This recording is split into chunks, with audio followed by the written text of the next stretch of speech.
firm. For almost 40 years, Gary Cohen has helped represent incarcerated individuals throughout Texas obtain parole and fight parole revocations. We protect those who have fallen short of perfection from the wrath of those who believe they have attained it. For more information about Gary Cohen and his associates, Alan Bennett and Gene Mathis, you can find it at the website, parolelaw.com. You may also contact them at 512-476-6201. Listeners should be aware that the following program contains language and audio images which may be found disturbing and may not be suitable for your snotty-nosed little brat who probably cusses like a sailor behind your back anyway. Parental discretion is advised.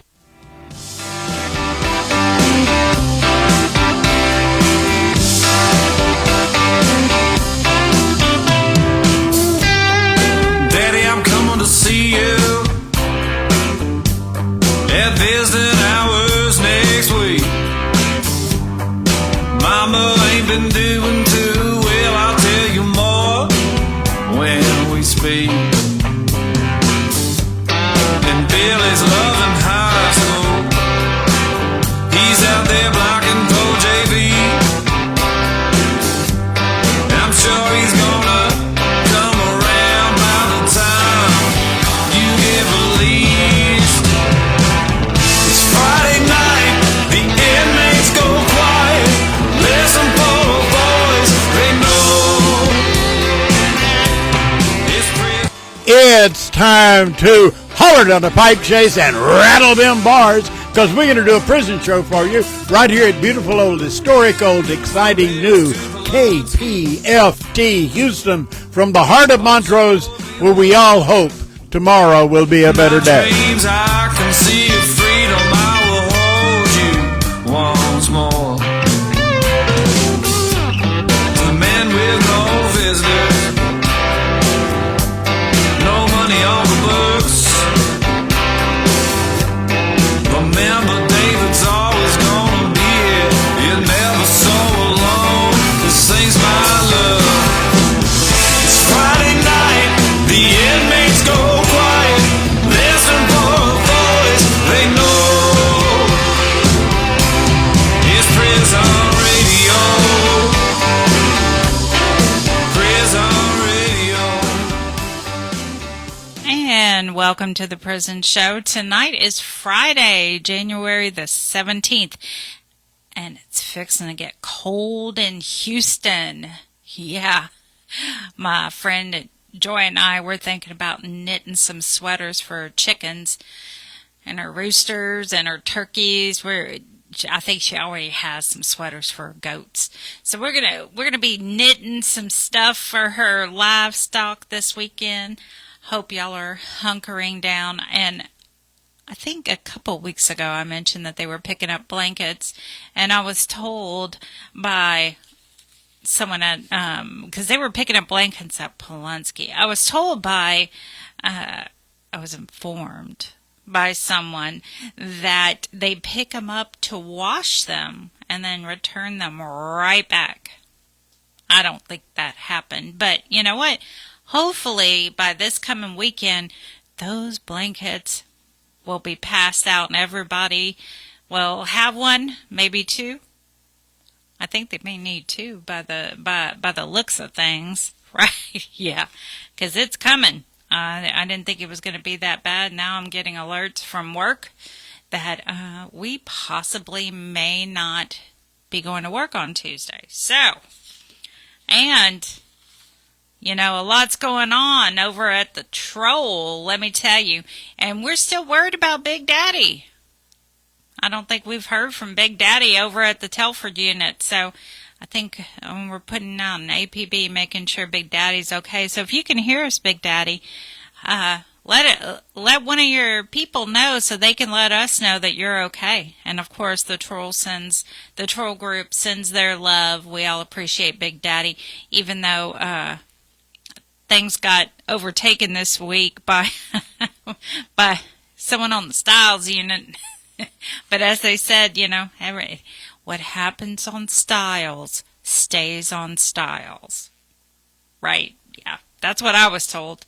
Anyway, so tonight let me see.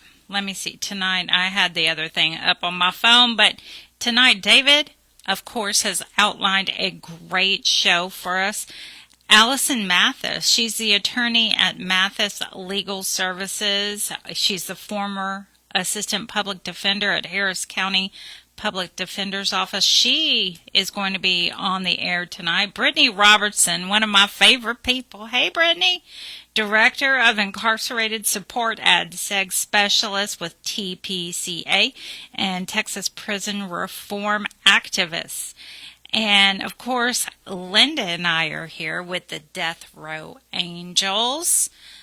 We're in the house, but Brittany and Allison are calling in this evening. And, of course, we're still looking for a camera operator. So maybe you're fixing to get out of prison. Maybe you're in the Houston area. Maybe you want to operate this camera. Well, we're here. And you know how to get a hold of us because we're here every Friday night. And you know how to get a hold of David because we send David's address out over the airways every single week. It is 226 Chipmunk Trail, Shepherd, Texas. They get my email. They get my phone number. I mean, it's out there. I get phone calls all the time. It's out there. That's right. Yeah, we put it out there. Look, we really need it. And right now we're using iPads with Switcher Studio. So if you know anything about iPads and Switcher Studio, give me a call, 903-360-4697. Let's pay it forward. I mean, we're all volunteers here, so we're all making the same amount of money. Times 0. Did you get your paycheck? I did. Thank you, David. Appreciate you. Yeah. But come on, guys. We got to get this ball rolling. So. And if you don't know Switcher Studio, I know... there's videos out there on YouTube. Yeah, YouTube will teach you almost anything. And even stuff you don't want to know. YouTube will teach you. Yeah, they sure will. Yeah, they will. And our thoughts and prayers go out to Savannah. She's not feeling so hot, so... Not sure. Did you say that? Did what? Did you say that already? No, I didn't. Oh, yeah. You were ignoring me the first piece? You were ignoring me? No, I didn't. But I was staring at you. I was doing producer things. Yeah. Well, yes, we are thinking about you, Savannah, and we miss you most of all because Lynn and I were chit-chatting about seeing you and Pasquale tonight. We were excited about that. So we hope to see y'all real soon. But again, if anyone wants to come up here and volunteer, we are here and we are ready. So call David. David, can you say that phone number slow again? 903-360-4697. There you go. If you're fixing to get out, give us a holler or give David a holler. And he will set you all up. So we're going to start with Allison. Allison is on line number 1. Allison is on line. How are you? We are good. How are you, Allison? I'm doing great tonight. It's good to be back with you guys. And we're excited to have you back. Very excited. So what do you have for us? Well, tonight I wanted to talk a little bit about the difference between a direct appeal and a writ. Because I get a lot of questions about this in my practice. When I get an appeal, people always want to know, why didn't you raise this issue? Why didn't you raise that issue? When I get a writ, people always want to know, my appellate lawyer didn't raise this. Can I raise it on a writ? So I want to talk about some of the different things that you can raise on an appeal versus on a writ and kind of try to clarify that a little bit. And I also want to talk about what you need to show to actually get relief, to actually win your post-conviction instrument, whether it's an appeal or a writ. So let's start with direct appeal. Your direct appeal, that's your appeal right after you get convicted, right? Or right after you plead guilty, right after you are convicted by a judge or a jury, you have your direct appeal. Sometimes you might, if you pled guilty, you might waive that as a part of your guilty plea, but let's just assume you didn't do that and you're going to move forward with a direct appeal. This is your first bite at the apple. You're telling the court, something went wrong at my trial and it hurt me. So the court doesn't get to redo your whole trial. They're just going to review what's already in the record, like what's in the transcripts, what's in the motions your lawyers filed, what evidence was presented during your case. If it didn't come up at the trial, you usually can't raise it on appeal. So what that means is that if you're like, man, my attorney, he didn't call this witness, and there was a really great witness that my attorney could have called and didn't, that's usually going to be a writ issue, not a direct appeal issue. A direct appeal issue would be something like, did the judge allow the jury to hear evidence they shouldn't have, right? Did the prosecutor make comments that unfairly influenced the jury? Did the jury instructions, this is a big one, did the jury instructions confuse the jurors about how to decide the case at your trial, right? These are all things that are within the trial court record. But what I want to caution people about, and what I hear a lot from people who are seeking relief, is they're like, you know, Allison, the judge made a huge mistake, and this is a really big deal because they shouldn't have let in this piece of hearsay evidence. That might be true, but a trial doesn't have to be free of errors in order for it to be a legitimate trial, right? The Court of Appeals is looking for things that actually cause you harm. So you have to show in that direct appeal how the mistake caused you harm. If you are on video saying, my name is John Smith and I'm about to kill this MF, you know, and then you're on video shooting this guy, if you come back in your appeal and say, the judge shouldn't have let in this piece of hearsay evidence, they're going to laugh at you, right? Because that didn't actually harm you. That little piece of hearsay evidence isn't what got you convicted. It's the fact that you were on video saying, my name is John Smith and I'm going to kill this guy, and then killing him, right? That's what got you convicted. So the most important thing, really, I think, in any of these post-conviction remedies is to show how the mistake that you're saying the court made harmed your case. The result would have been different if they hadn't made that mistake. And that's a really big hurdle for most people to get across. So now let's talk a little bit about writs. A writ is different from an appeal because it's not limited to the trial record. A writ lets you bring up new issues, like evidence that wasn't available during the trial or things that happened behind the scenes, like your lawyer not doing their job, right? This is where we see a lot of ineffective assistance of counsel claims.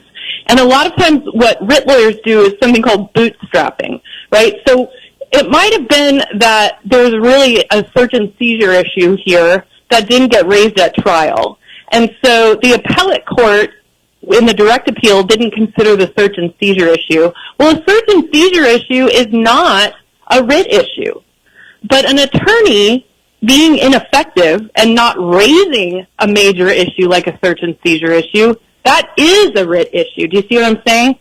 We're kind of bootstrapping that Fourth Amendment search and seizure claim onto the attorney being ineffective in order for the reviewing court to take a look at it. But just like with an appeal, you still are going to have to show harm. It's not enough to say something went wrong. You've got to show that it affected the outcome. So if you're saying, look, my lawyer didn't call this witness, I told him about this witness, and he didn't call this witness. In your writ, you don't just have to prove that he didn't call that witness.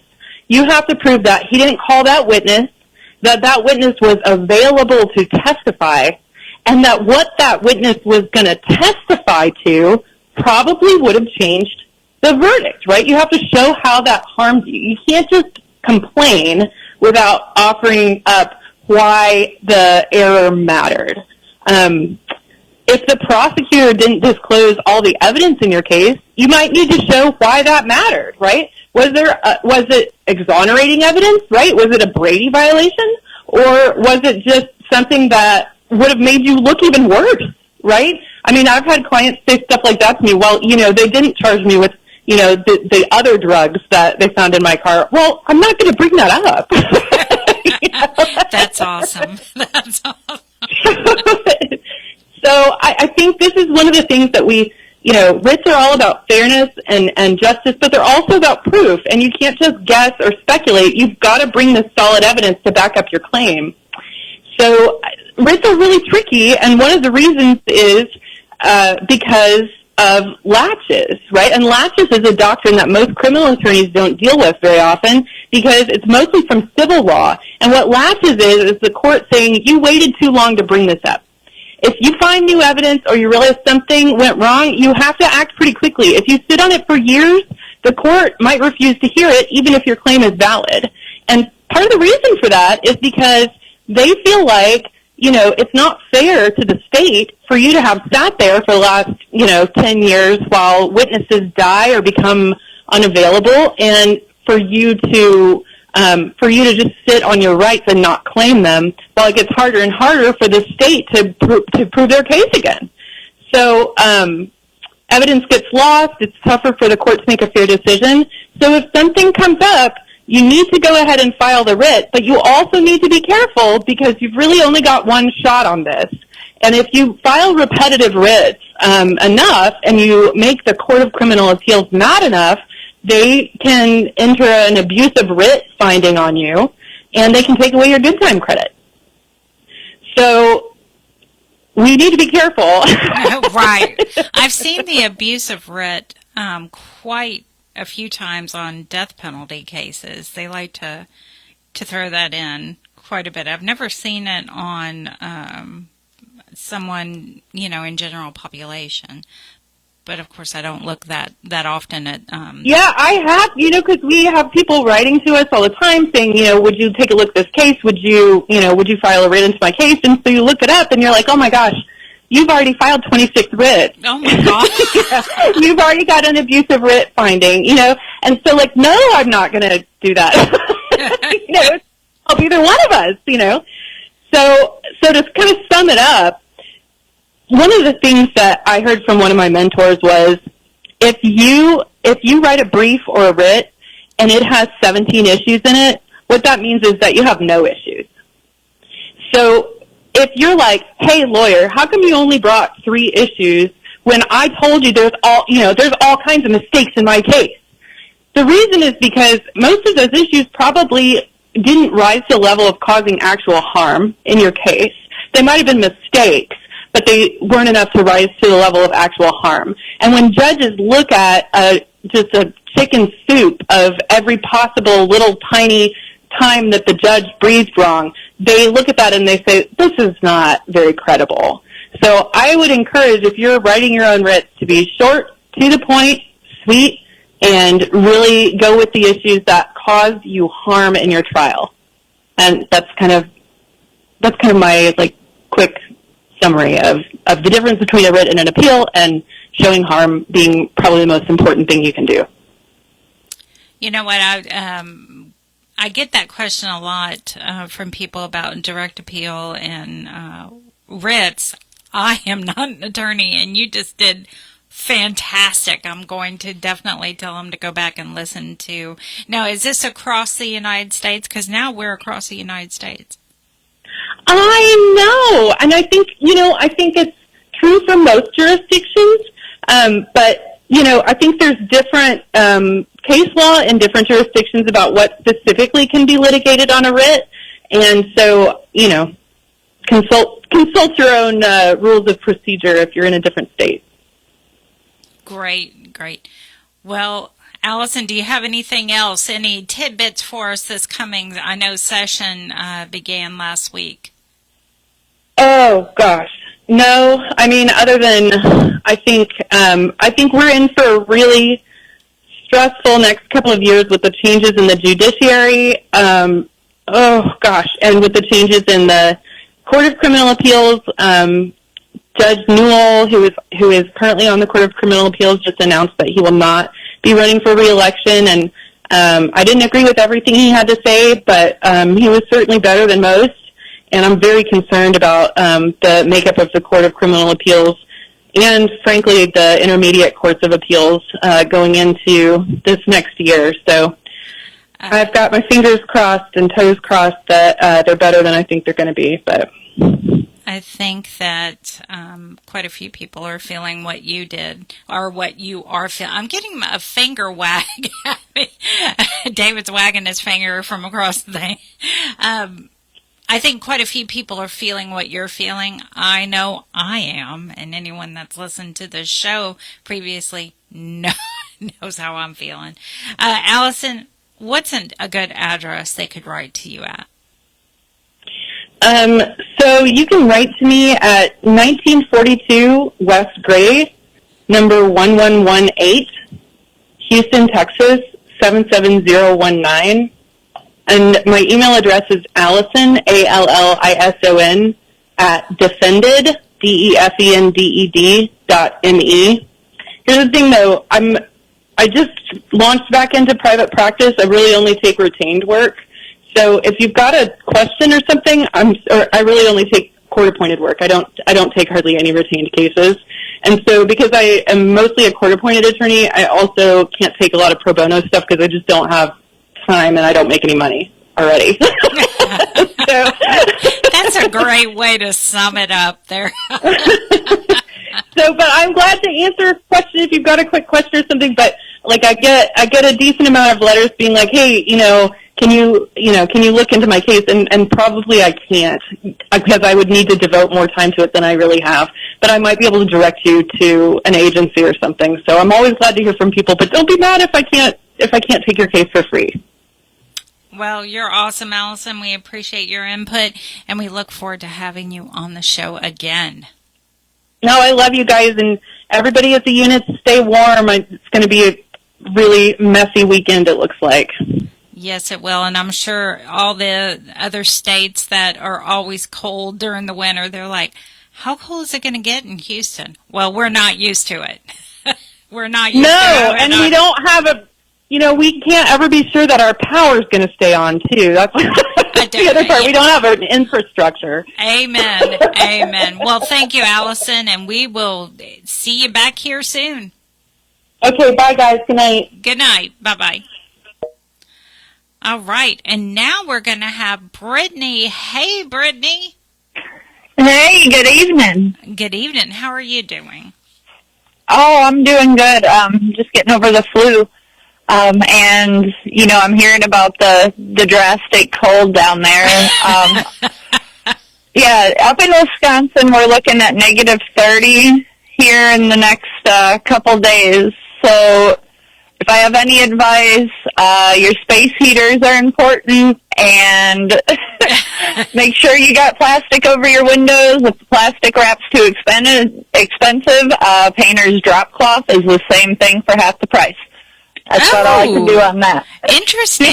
I didn't know that. You see what? Yeah. I imagine that our listeners up north were not feeling a lot of sympathy for us.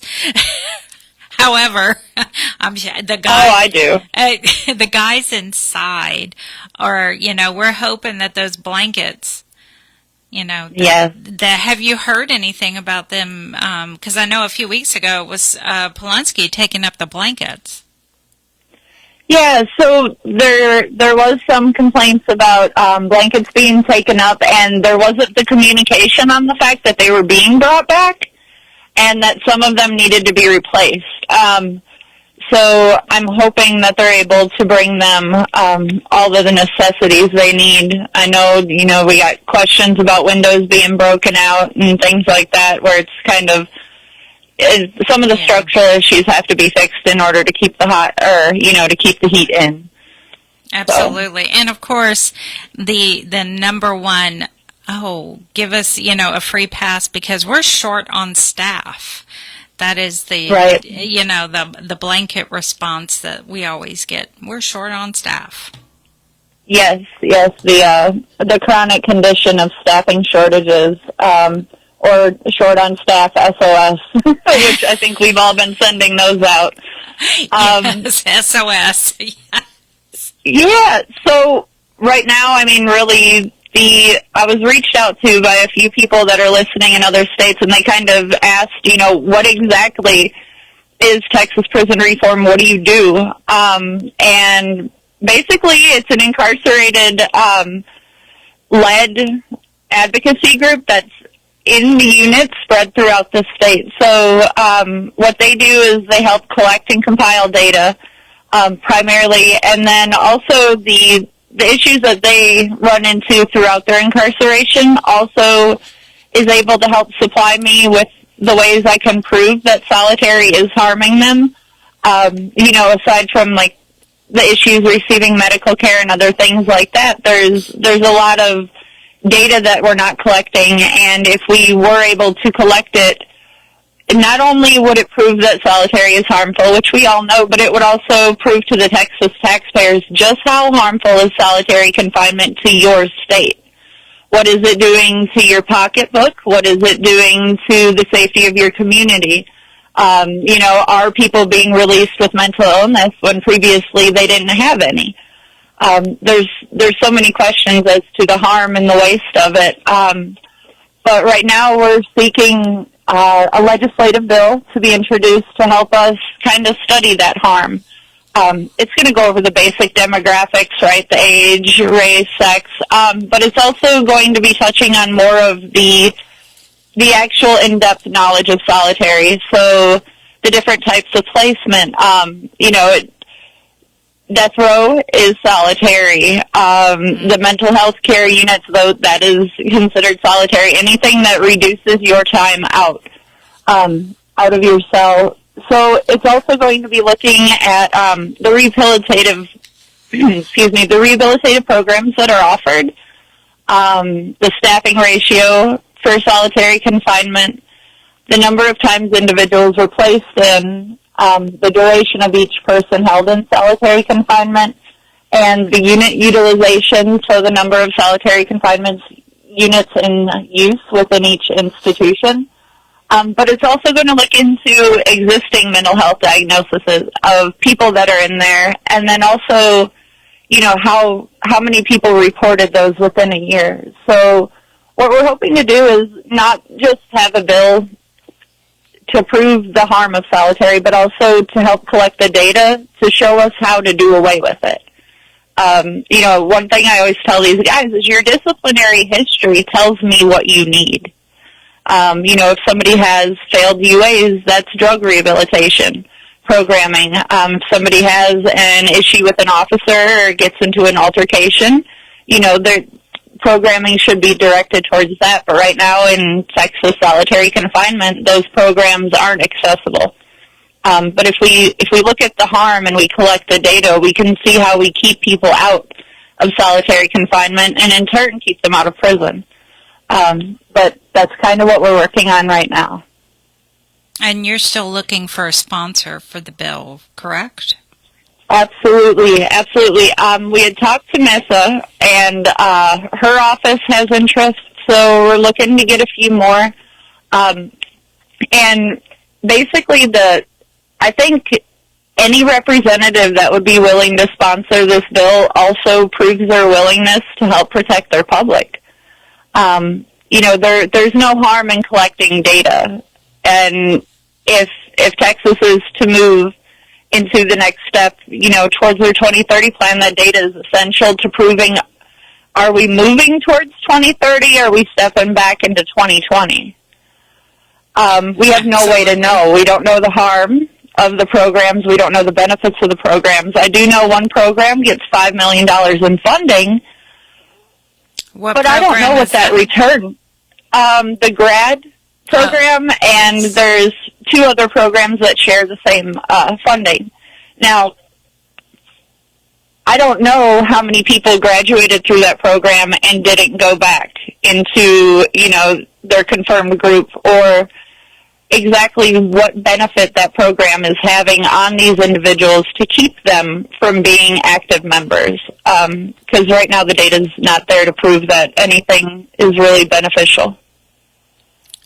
Well, I can say that on numerous occasions, people who have graduated from grad have been moved to units where it's very, it's a high population, and they've reached out to me, and I've attempted to help, but it hasn't worked. I will say that the former warden, and his name escapes me right now, of Gib Lewis, the one that was passed, I think it was last year. He worked very hard to make sure that former or graduates were not located in that prison. I do know that because he did try to work with people. So yeah, the discretion that used to be used, or that was promised to be used with that program, it's not used on the same level. And also the methods used to confirm these individuals are questionable, to say the least. Oh, yeah, to say the least. I have one individual, Mr. Gova. He's been in solitary for 40 years, and he's there for a tattoo. Now, prior to being put in solitary confinement, he worked in the warden's office on administrative duties. We're talking back in the 90s, right? So this is a man that was trusted with that, and only a tattoo that was found on his body negated every ounce of trust he had built. And, you know, everybody would like to assume these are extremely violent individuals, and don't get me wrong, some are. But there's also some people out here who are quite violent. But the point of rehabilitating them is to help them move away from the violence and the drug use. It's not to say, well, you're in a gang and that gang outreach stopped at 18 years old when we quit coming to your schools. Now you just go to solitary. That we did our best. That's not good enough. Not for me, and most certainly not the men I work with. They are inspirational. They're gifted, and you know, out of all the people that are incarcerated throughout the U.S. and in Texas solitary in particular, there's very few that are willing to stand up and help file those grievances and do what it takes to get things to work the way they're supposed to. And a lot of the guys around them, you know, they want to get put on the mailing list, but the fact of the matter is I'm only asking those men to do what is in your handbook. You know, when you file the grievances and you get those things resolved, it's hard to see past that grievance leaving your cell door. But there are things that can be done with that grievance at the end of the year and during the audits and mailing them to legislators to make them stop and look. I mean, if one grievance made it into the Wall Street Journal and another into the Guardian newspaper, we need more. Absolutely, but a lot of people are scared of retaliation. Yes. I hear that all the time. Yep. That's another thing the guys do. So if there's an issue with like recreation, showers, or anything that affects like numerous people, they'll hop in and help them file. You know, they'll write their grievance, they'll advise them on how to write theirs, and you know, the more that stand up, the less she can knock down.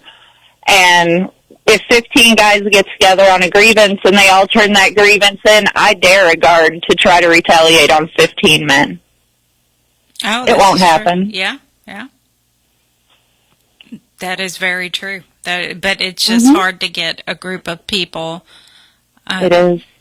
I mean, you know, we've tried it, and a lot of people have become complacent, you know. Even more, I find, when they've been in solitary so long, they become dependent or accustomed to. And then when they come out and they become overstimulated. Yes. Just by having the TVs on. Yep. The retaliation is a concern, you know, in and of itself, but also the extra attention it brings you. You know, a lot of people like to stay under the radar in prison, but what I always try to remind them is the person you were in before you went to your trial, the person who you became throughout your incarceration, all of that I'm choosing not to look at because I'm meeting that person where they are. If they're in prison, then I'm to believe the rehabilitative process has begun. So my thing isn't to judge them. It's the few that are willing to accept the retaliation and the extra attention because, even if somebody next to them isn't a friend or an associate, they see somebody struggling, and I've seen men save each other's lives. I've seen them talk themselves out of scary situations, and if they're willing to show that kindness and that care to other people around them, I can't imagine how many more could join in if only they understood that you do get the results. It just needs to be more than one or two people. But they work to inspire others around them and get them to get more active, not yelling at the cell door, but filing the grievances and proving the issues exist. And with more than a couple of grievances, like you said, that helps to prove that there are issues. Oh, absolutely. Yeah, we paired grievances with the vitamin D levels. We had them tested and tracking the menu, the out-of-cell time, and the vitamin levels. We were able to prove that solitary is harming them to the point of extreme vitamin deficiencies. But it took that first grievance to do it, and that sparked conversations on phone calls and e-messages, and then that sparked an idea that worked. A lot of the men were rushed their vitamin D pills. Wow. Okay. Yeah. So, I know that you're planning an event in August, correct? Yes. Yep. We're laying the groundwork on the event. We're going to be flying in a few artists to perform, and then also set up a few booths. And where is this going to, or do you have a venue yet? So the venue hasn't solidly been booked, but it's going to be in the Houston area. Awesome. So, and you will be there, correct? Yes, very much. And we're going to have some other advocates booths set up, previously incarcerated coming out. And I'm hoping to source some volunteers for the TPCA. We'd like to expand the teamwork that I do with Texas Prison Reform more broadly across the state. Absolutely. And I know the prison show will be there because I will be there. And yes. I'm sure David will be there. I would love it. I am so excited about this event. I think that so much, especially if you get, the heat room that the mock cell. The mock cell. Dr. Dominic. Yeah, I've been in it, and it was hot. I'm sure she will be bringing that because it'll be August in Houston, I've been in the real thing. Yeah, David's been in the real thing. Yeah, the red bricks. Yeah, I lived at the Bird Unit for a long time, but I think the hottest I was ever was at Hutchins State Jail. The day room, the stainless steel tables would get so hot you'd burn your arms on it. It'd get like 140 degrees in that day room. We'd all be wetting our shirts, and they'd dry in less than 5 minutes. At nighttime, you had to wet your whole bed down and sleep in a puddle of water, and then you'd wake up and it'd be warm and uncomfortable. Yeah, a lot of the guys are on the floor with their wet sheets in the summer. Yeah. Been there, done that. The graphic depictions of heat rash. Yeah, well, I was telling my wife, she couldn't believe it, but we used to stash cornstarch underneath the sinks all over the place, and she thought it was really nasty, but that's the only way to be able to keep from having such a rash. Everybody'd be slicking up a cornstarch. Yeah, I mean, it's in theory saying keep it clean and apply the cream often. I mean, that sounds really good. But when it's 110 degrees and you're sweating the cream off and you're not going to get to medical in the next 2 weeks, I mean, it's not going to work in practice. No. Not well. No, you got to use cornstarch. That's about the only way to do it. It's nasty, but it works. You do what you got to do. It sounds nasty. Well, David, I'm sure that you would love to get into that mock cell again, just for old time's sake. When Dr. Dominic brings it down, might have a flashback. I know. Hey, I've been in it. It's warm. It's intense. It was definitely warm. Yeah, and the setups in some of the cells. I mean, some of them still got the porcelain sink on the red brick units. It's close. It's very close. Yeah, those red bricks get so hot. Mm-hmm. Yeah. And the steam coming off the back wall is something I've heard about a lot. Yes, absolutely. I've been told about that. The Ellis unit was one that was really bad, and they laugh when they say that when the wardens come through or rank comes through and they're doing the temperature checks and they're like, "Oh, it's 100 degrees," and all the guys turn and look at them like, "What? You're saying it's 100 degrees? Okay." Yeah, it blows my mind. The prisons up here in Wisconsin have air conditioning. And what? Yeah, we got air conditioning. Good Lord. Okay. I know.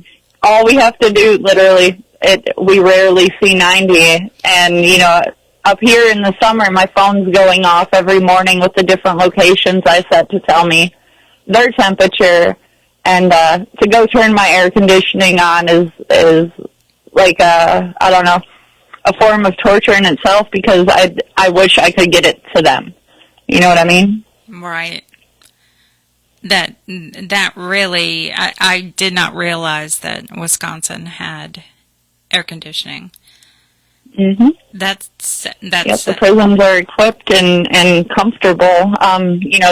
Their worst mistake, or their worst complaint up here would be the structural issues, like a lot of jails and prisons have. But yeah, one thing they don't have to be concerned about is the lack of air conditioning in most places. Wow.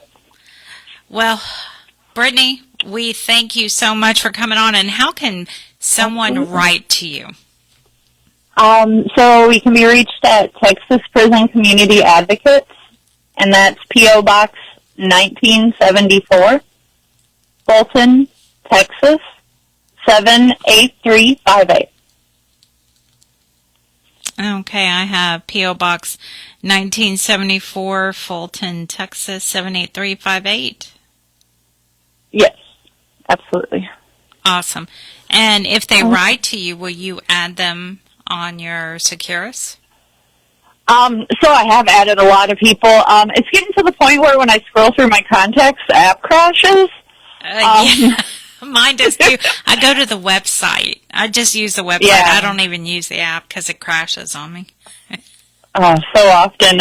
But yeah, I will try to add and answer as much as I can, but my caseload is really just 50 incarcerated individuals on kind of a daily basis, so I'll do my best. But what people could do most if they were to do anything for me would be to keep taking the steps that they need to take, and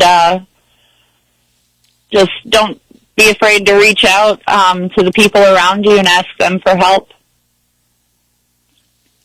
Absolutely. Well, thank you, Brittany. We appreciate you being on, and we can't wait for you to be back. You always have good information. Absolutely. Thank you guys so much. Have a good night. You too. Bye-bye. Bye-bye. And, on our Facebook Live, Brenda Rogers said the heat rashes are no joke. And no, they're not. They're not a joke at all. All right. You got some news you can use? Or you got 2 minutes till your segment starts, unless you want to start early. I can start early. Go for it. Go for it. All right. And Linda's on a call, right? Yep, she's on the call. Okay. All right. Good evening, everyone on Texas Death Row and everyone else listen. We do mean everyone. Now, everyone can listen that has a Securus tablet. Now, James Harris, known as Old School on Texas Death Row, died Wednesday, January the 15th. So far in TDCJ, there has been 49 deaths reported to the AG's office. And in case you didn't know, the deaths that are in confinement in Texas, you can find each and every death on the AG's office website, and you can sort them by TDCJ, you can sort them by the date, and when you click on their name, you can find out all that information. But he did die on January the 15th. Right now we have 4 scheduled executions in Texas and 13 total for the United States. 2 weeks ago there were 9. Now there are 13 across the country according to the Death Penalty Information Center. We are still pushing President Biden to commute more. Remember to call those DAs too. Tell them you oppose the death penalty. Like my friend Leroy says, and now my friend T says, no voice is too small. So pick up the phone and make that call to the AG, the governor, state reps, and all. B for us, that soldier standing on the wall, dedicated to duty, never dropping the ball. And I love you both, Leroy and T. The 4 executions scheduled in Texas are Stephen Nelson, scheduled for February the 5th and is out of Tarrant County. Richard Tabler is scheduled for February the 13th and is out of Bell County. David Wood is scheduled for March the 13th and is out of El Paso County. Moises Mendoza is scheduled for April the 23rd and is out of Collin County. The other executions scheduled are as follows. Marion Bowman in South Carolina on January the 31st. Demetrius Frazier in Alabama on February the 6th. James Ford in Florida on February the 13th. Wendell Grisham in Oklahoma on March the 20th. Percy Hutton in Ohio on June the 18th, Samuel Moreland in Ohio on July 30th, Douglas Cooley in Ohio on September 24th, Timothy Coleman in Ohio on October the 30th, Kareem Jackson in Ohio on December the 10th. Now, as my friend Mayo says, here's the news you can use. And for TDCJ, you know we are fighting the mailroom issue we got going on. Huge shout out to Brittany Robertson, who never gives up. Please let us know whether you're in Texas or not if you need information about your case. Aurelia Escobar, guess what? A new date for your conference at the Supreme Court still has not been posted. I'm stalking your docket, though, and will let you know.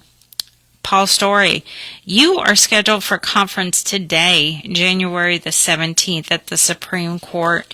You also submitted your reply on January the 15th. Blame Milam. As you know, the deadline was extended to February 3rd, and an amici curiae brief was submitted by Randy Campus at the Supreme Court. Bartholomew Granger on January the 7th. Justice Alito extended the time to file until February the 10th. David Wood, the deadline for the state to file a response to your petition is January 27th at the Supreme Court. Richard Tabler, the document that you sent the CCA hit your docket. George Curry, on January the 7th, Judge Allison granted your unopposed motion for extension of time to reply until May the 1st at the District Court. Fidencio Valdez, on January 10th, you filed a reply to the response motion by the state at the District Court.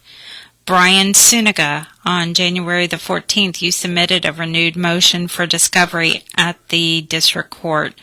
Lucky Ward, on January the 15th, the district attorney submitted their brief at the CCA.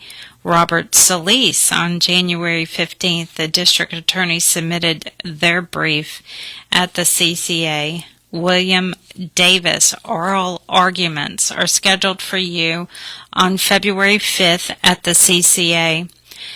This hit your docket on January the 15th. Juan Ramirez, on January the 16th, you filed a reply to the response to your cross motion for reconsideration at the district court. And Linda. Yes, I'm here. You're here? I was wondering. I was like, what's going on in there? We're having adventures with the phone. Yeah, we're having some adventures again. Oh, it's the phone gremlins again this week. Yes, and complaining because you're not talking loud enough. Oh, my God. I crank it up to give them volume, and then you blow them out of water.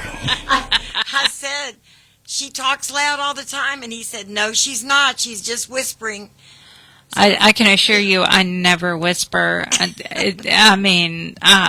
Who's saying I'm not talking loud? White Wolf. Man, I got the volume cranked. Some guy named White Wolf keeps calling. Well, oh, okay, so now I'm back down? Yeah, now you're back down. Okay. Many apologies. You see, my voice is just so soft. Said no one ever. All right, let it go ahead. Okay, I've got a poem tonight from Talon Carter on death row. And it says, tears await a day when the hurt finally hits home, yet there's no words to say. You had all the chances you needed to stick by that special someone who made you feel completed. Now the erosion has eaten away at the foundation and unstable relationship. Rocked by the hateful turbulence, need I add more to the equation?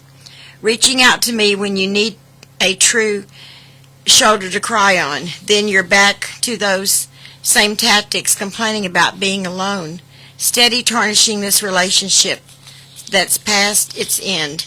Walking away from you is easy as the pain grips me tight because we can't even be friends. That's very sad, Talon, because that happens to so many people where you all get pen pals, you form a relationship, whether it's friendship or love, and then they just up and leave you, and you don't know where they went or why they don't give you any reason. You don't know how to get in touch with them. Everything's lost, and I think that's wrong for people to do that. But that happens to a lot of prisoners, and it's sad, very sad. It is sad because so many put pen pal ads out for friendship, and then that people come and go out of their lives so easily. And a lot of people forget they're humans. Right. It was a very beautiful poem, Talon. Very, very beautiful, very touching. Yes, and I can tell it's from the heart. Absolutely. And we appreciate you sending that in. And of course, if someone else has a poem, please send it over to Linda via David at 226 Chipmunk Trail, Shepherd, Texas, otherwise known as Shepherd America. And that's 77371. Travis Fletcher wrote me a note today and asked me how's things in Shepherd, America. Shepherd America. Shepherd America. Oh, and Christopher Turner, I wanted to tell you, I got your letter today, and I'm going to write you back and let you know what I can do, okay? That's all I had to say to you, Christopher.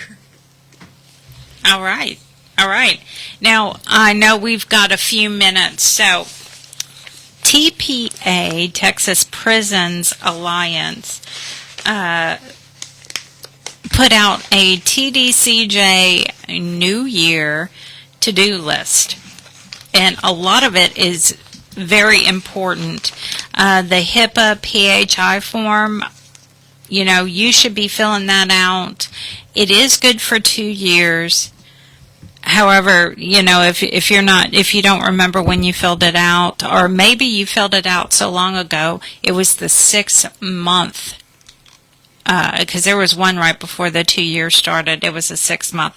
Please fill that out again. I know Joy was on the station a couple of months ago. We've had, several people from death row who've had issues, and even the mother, wife, whoever, cannot get any information. the mother didn't even know if her child had died or not. So it's important that those PHI forms are filled out. And you can put as many people as you want on those forms. Hey, White Wolf, am I talking loud enough? Again, they must be renewed every 2 years. And so to get that, your loved one fills out an I-60 to the medical. And they will get that form out to them for them to fill out. Make sure you know your loved one's physical location in case of emergency. This includes the unit, pod, block, dorm, cell, and wow, I didn't even know that. I don't know most. I mean, I know their TDC numbers, but I don't know their pod, block, dorm. I know their pods, most of them, but I guess we need to know that. All right, write down the current warden and the phone number of the unit. And lately, warden, not so much at Polonsky, but the other wardens have been changing so much. All right, emergency contact. Have your loved one update their emergency contact or verify that it is correct in case of emergency. This is different than the PHI form, so keep that in mind. You have an emergency contact.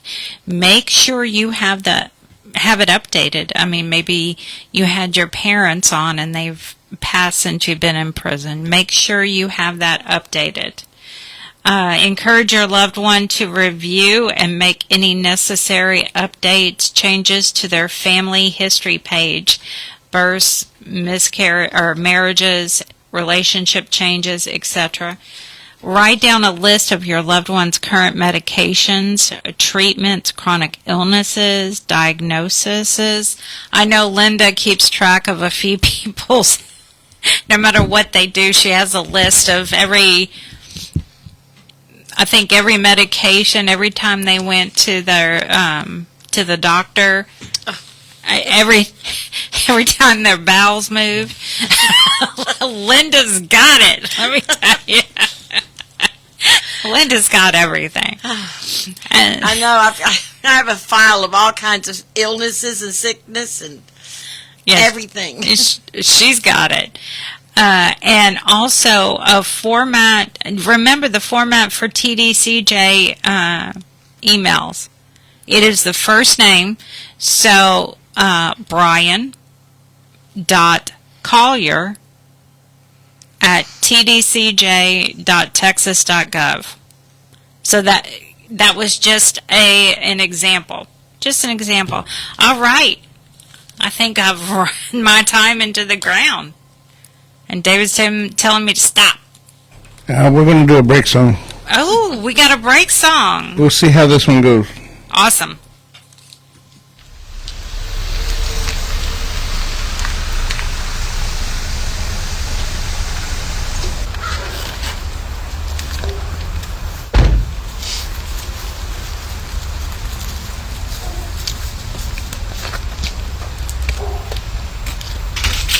Hey, Will!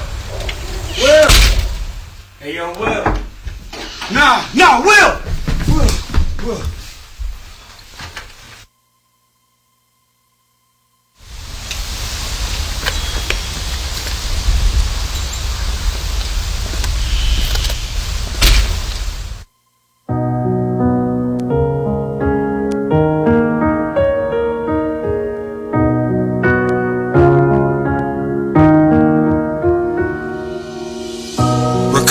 Always be a part of me. I fight it every day. That's how it gotta be. Gotta release your soul and let your heart be free. I'm a soldier of hope. Now come and follow me. I'm a soldier of hope. I'm here to give forgiveness when I know that they won't. God, please be my witness. I've known people on dope, some overdosed, others still lost in love, thinking they never won't. Feeling like that rope is tied around their throat. Cause every time that they load up, it's like a suicide note. But you are never alone. Let me give you some strength. We done lost so many people, it drives me insane. Let's fight this epidemic. Yeah, I seen it done. A battle that was hard as hell, but still was won. Some lost their daughters, others lost their gun. You see, we soldiers on a mission, fighting these drugs, and it's a tough competition, but I promise you love. Let me give you a hug, take you out of the way, get you out of the mud. I promise there's better days. Recovery will always be a part of me. I fight it every day, that's how it gotta be. Gotta release your soul and let your heart be free. I'm a soldier of hope, now come and follow me. Recovery will always be a part of me. Fight it every day, that's how it gotta be. Gotta release your soul and let your heart be free. Now we the soldiers of hope, now come and follow me.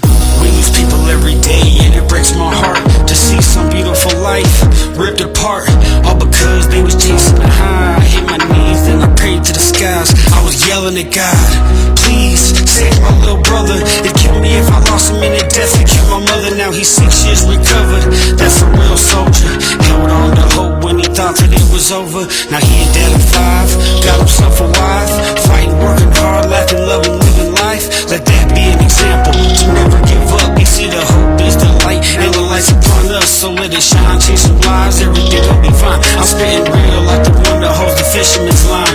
Don't give up on yourself, man, just give it some time. If you need strength, you can have some of mine. Recovery will always be a part of me. I fight it every day, that's how it gotta be. Gotta release your soul and let your heart be free. I'm a soldier of hope, now come and follow me.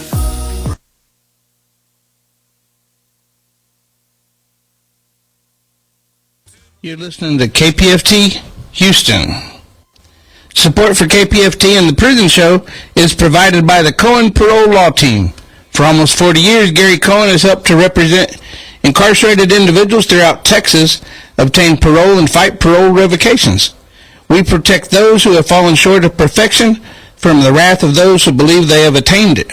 More information about Gary Cohen and his associates, Alan Bennett and Gene Anthus, can be found on their website at parolelaw.com. You may also contact them at 512-476-6201. All right. Now, who was that singing? Cookie Monster. Cookie Monster? Yeah, it's called Soldier of Hope. It's a non-profit organization for recovery. Awesome. Thank you, Brittany. Thank you, Brittany. All right, now let's get to some calls. If you want to leave your loved one a shout out, 713-526-5738, option number 2 to get on the air. All right, Ashley. Hey, Ashley. Hello. I just want to give a shout out to my husband, Mark Contreras. I love you. Happy anniversary, and I miss you. I love you to the moon and back. Oh, that was sweet. That was sweet. Anything else, Ashley, you want to say? No, ma'am, that's it. I love your wife, Ashley. That's funny. Well, happy anniversary. Thank you so much. All right. Bye-bye.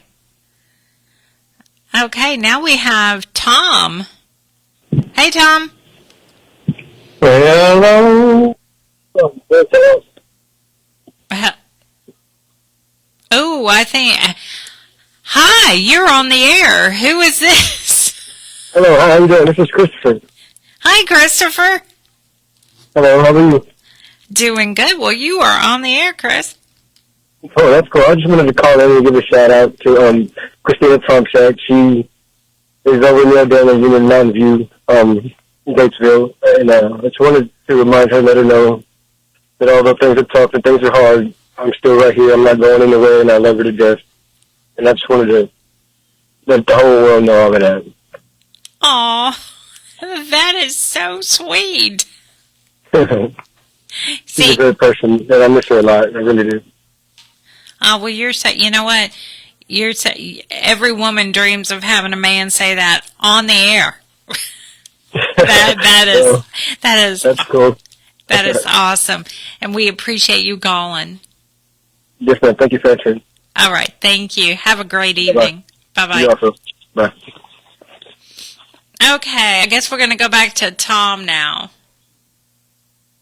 Hey, Tom. Yes, this is Captain Tom. Hello, Danny. Hello, Tom. How y'all doing? We're doing. How about you? Well, I'm getting better. It's slowly but surely, but I'm getting better. Unfortunately, I had to lose the left leg, but that's my life. Yes, I was amputated. The left leg was amputated. Oh wow! I'm sorry to hear that. When did that happen? That happened this past Friday before last. So they had to take the leg. So it was infected, and we couldn't stop it. We tried antibiotics and everything, and it just didn't work. That's all right. I'm keeping a stiff upper lip, and I'll be back on the air shortly. So I'm looking forward to calling into the prison show. Well, you go ahead with your shout-outs, Tom. Yep. I'm doing the best I can. Right now, I don't have my list in front of me, but I do, off the top of my head, a few guys that I could shout out to, like Leroy, J.B. Anderson, Pete Sines, John M. Armstrong, Mitch Cole, let's see, Joseph Morgan, the Harris brothers. That's all I can think of right now. Oh, yeah, Bobby Joe Harper. That's all I can think of right now. I don't have my list updated. But I had to get a new computer because milk got spilled on it. So that wasn't too good. Oh, wow. Okay. And that's about it for right now. That's 6 more weeks of rehab. And hopefully I'll be walking around. So, so y'all keep me in your prayers. And I appreciate y'all's concern. And thank you. You can still donate to KPFT by going to kpft.org. Call 713-526-5738. Push option number 1. Or you can text the word GIVE to 713-526-5738. And you can also donate through Cash App. So, don't forget about the prison show. Donate through prison show. I'm Captain Tom, and hopefully I'll be on the air next week. Bye-bye. Bye, Tom. We hope you feel better. Thank you. Bye-bye. Bye-bye. All right. Now we have Eva Maria. It's just Eva. Oh, just Eva?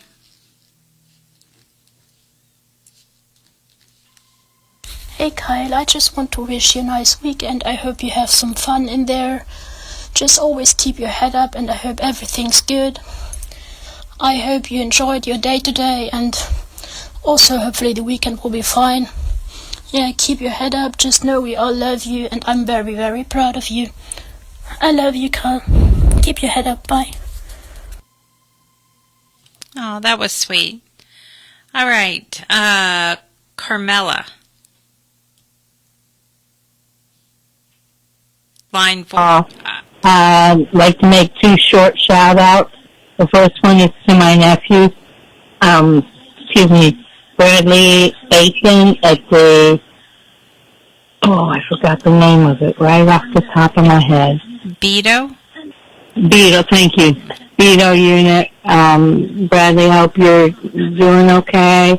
We've got a nasty cold front coming down from the Arctic, so please stay warm and safe, and keep your head up, chin up, and one foot in front of the other.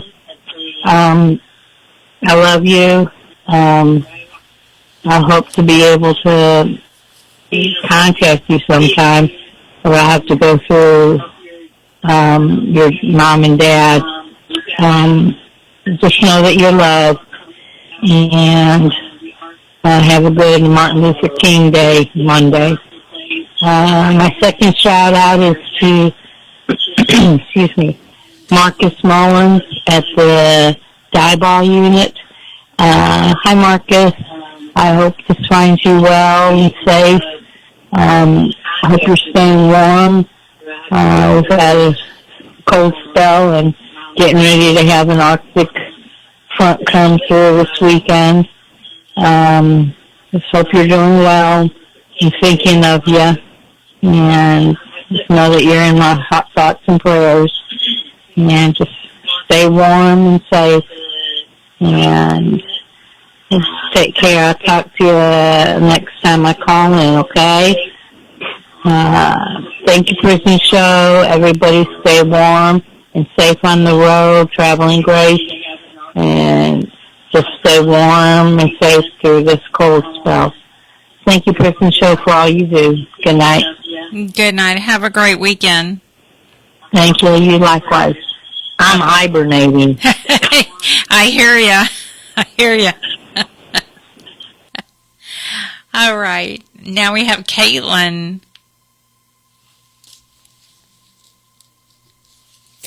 This is a shout out for Beto Garza in Plonsky. Hey, Boo. How are you? I hope that you're in good health, spirits, staying safe, and that there is a smile on your handsome face. As for me, everything here is good. I was off work today, so I went up to the main man, Buddy. Yeah, he is doing good. He's actually doing really good. And yeah, he's Daytona is here. I'm home now with Daytona. And Daytona's being her usual little diva self. Yes. What's new there, isn't it? Because she is always a little diva. Other than that, everything is good. I'm in work tomorrow, so I'm going to be working a lot over the next few days, and then I have a few days off after that, which is like, yay! So yeah, I'm going to send you an email later on, and yeah, know that I'm sending you big hugs and kisses, and good night, and stay safe. And I also want to say hi to the guys, Eric, Mark, Blaine, Will, Debo, Moy, and Rudy. Hi, y'all. Yeah, so good night, sweet dreams, and take care. All right, bye. And to everybody at the Prison Show, a big, big thank you for making this happen. She is so awesome. She really is. Hey, Boo. How are you? I love her. All right, now we have Kiana. Hey, Dani. Hey, baby. How y'all doing? Man, we're great. How about you? I'm doing good. I have to give a shout out to my husband, Jeremiah Rodriguez, and I hope he's having a good day because I know they've been on lockdown all this week because of, fighting and somebody hit a prison guard. I saw that on the news. I saw that. Yeah, it was bad. So I have a poem I wrote him because, guys, I write him poems, but I wrote him a brand new one, and I want him to hear it tonight because I know he couldn't hear it, but I want him to hear it tonight. It's called I Love Your Smile and How You Are Not Afraid to Take Charge. An aura so strong I can feel your presence beyond bars. A king, you are right, a strong black man, a conqueror with soul. I'm so glad that you are my man. A smile so bright with a heart of gold, but a protector with all your might. 10 toes you never fold. A listener without fear. I can tell you anything. And a provider in due time when our lives truly begin. And my room I will carry for you a baby girl because we always talk about a daughter. A fruitful beginning. I know you are going to give us the world. Teaching our sons to be kings in our perfect life because that's just the type of man you are. My shining light. I hope you have a good night, and I love him. Thank y'all for making this happen. Thank you, Dani and David. Y'all have a blessed Martin Luther King. Have a great evening. Bye-bye. You too. Bye. I love her. She's awesome. All right, now we have Lance.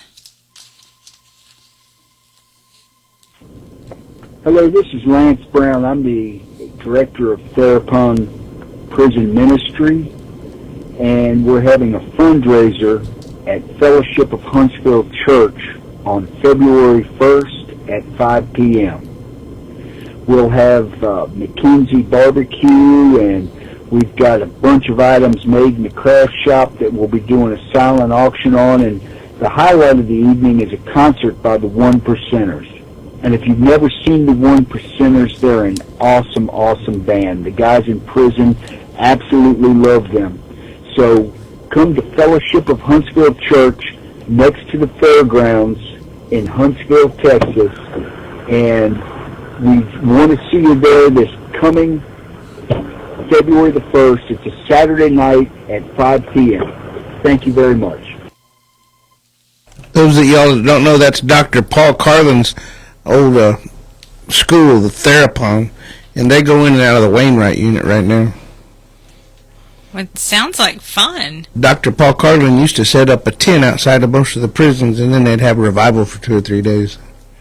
But he passed away, 2 years ago? 3 years ago now. Is that kind of like Mike Barber? Similar, yeah, but Paul Carlin was before Mike Barber. So. Well, yeah, but Mike Barber's still, they're running the same organization? It's a different organization. There used to be several different preachers that would come at different times of the year and set up a tent, and they'd have a revival. But Paul Carlin, I used to quote him. He said a lot of smart things that most people don't even think about. He's a doctor. So he's a doctor. I know everybody's not into the Word or into Christianity. You've got your own whatever you're doing, but to study it and figure out what you really believe, and that's what I liked about Dr. Paul Carlin, because he could explain it in such a way to where it was just written right there and it was easy. And a lot of other people try and say, well, what this really means is, well, read the words, that's what it means. And Dr. Paul Carlin's real smart like that. Awesome. Well, their February 1st event sounds like fun. And I put it on the Prison Show page. It's just a picture, and it says everything in the picture. All right. So if you're out here, you can go to the Prison Show's Facebook page. We like to post just about everything to do with prison, or anything revolving around any of the state's prisons. We just got into quite a few groups around the United States, and we're looking for more. Just like we're looking for a camera operator. Had to throw that in again. Please do. Had to throw that one right in. Even if you've never been a camera operator, but you're kind of techie, I'm sure we can figure it out. I'm going to start watching all the videos. I'd watched them once before, but it's hard for me to get up off the board to go out and do all that stuff. So I really need somebody that's out there that can do it. So call me, 903-360-4697. All right, now we have Manuela.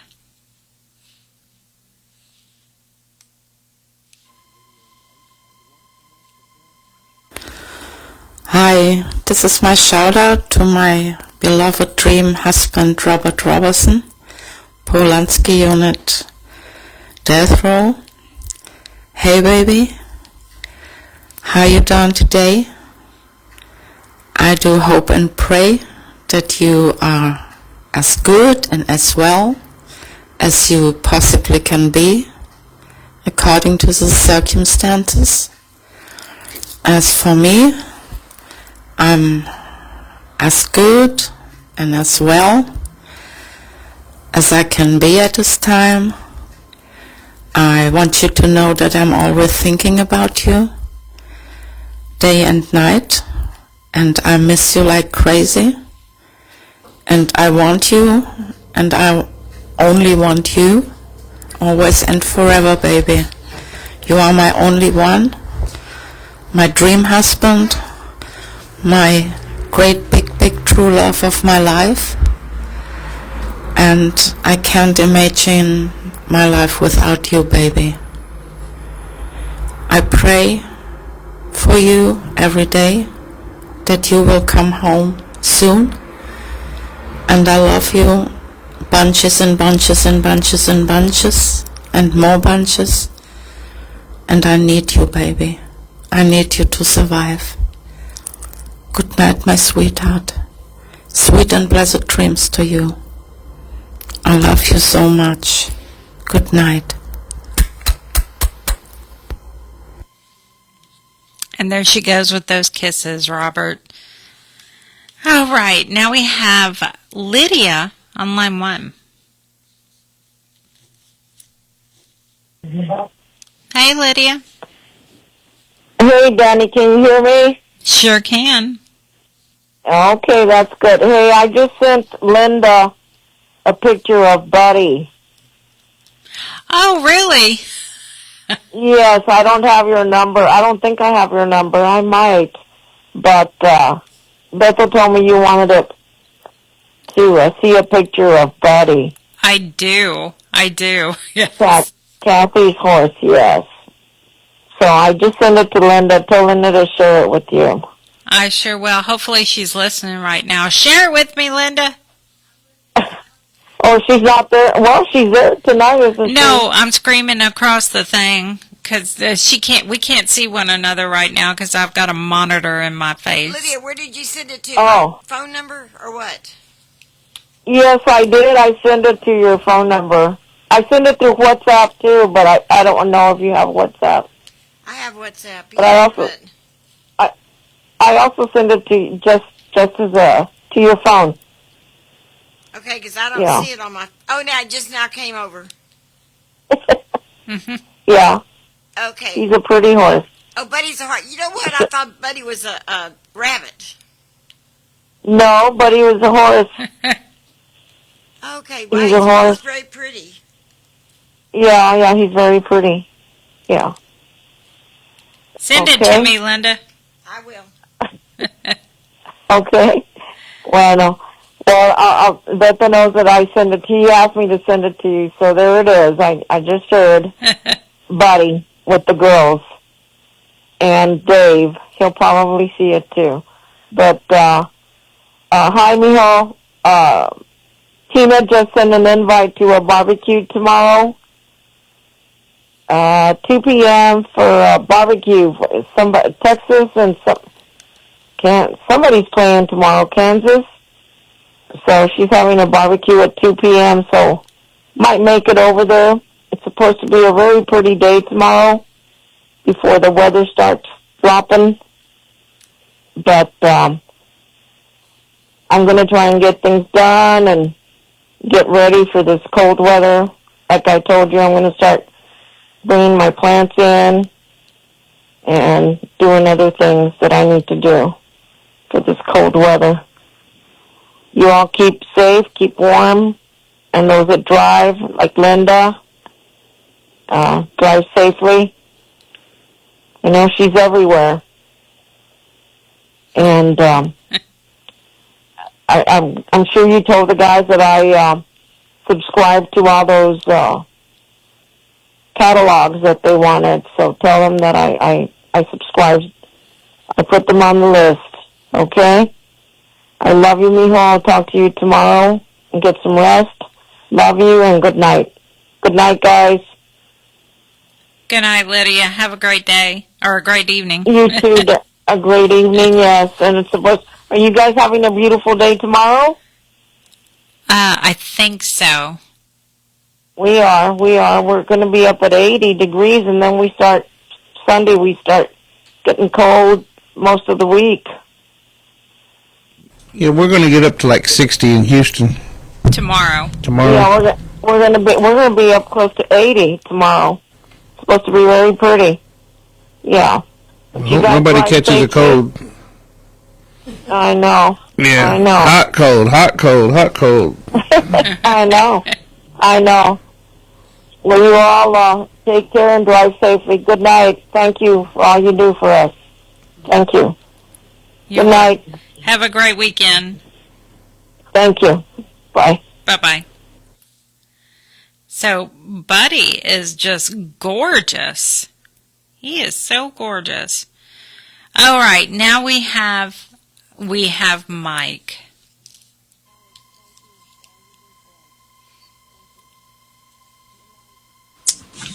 Hello, this is Mysterious Mike doing his shout-outs for the prison show.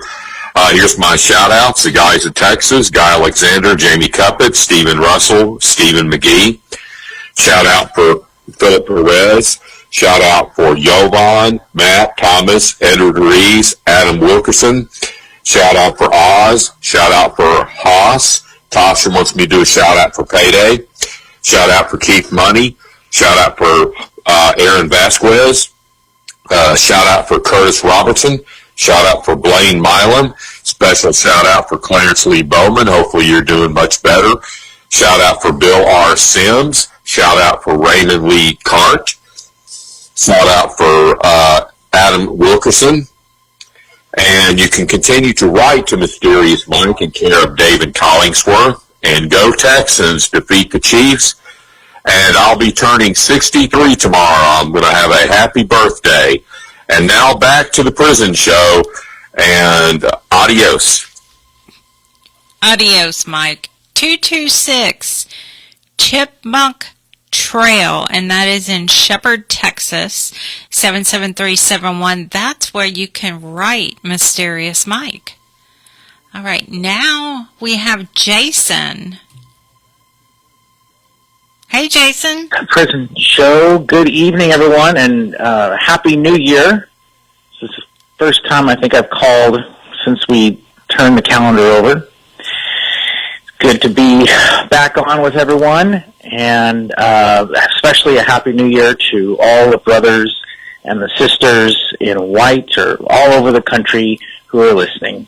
Again, this is Jason Wysong with the CRJ Mentors Association.